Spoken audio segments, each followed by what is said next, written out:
Од денес, 7 недели пред Христовото воскреснување, започнаа великденските пости, најдолги во православната црква кои се уште се нарекуваат и Четирисетница.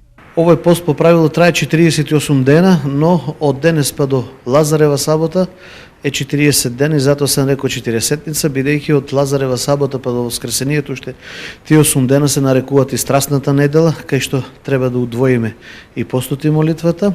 Овој пост Светата црква го определила во чест и спомен на Воскресението Христово, тежиштето и центарот на сите настани во црквата, Воскресението негово.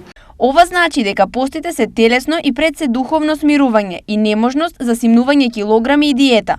Во спротивно, постите немаат никакво значење. Телесниот пост представува воздржување од масна и обилна храна и тоа е за смирување на телото.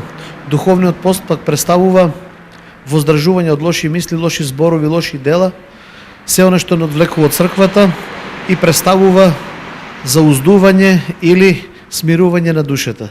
Едно без друго не оди, бидејќи постот, рековме, е воздржание, колку телесно, толку и духовно. Инаку, секоја недела од постот е посветена на некое случување или личност, со кој се повикува на смирение и покаяние.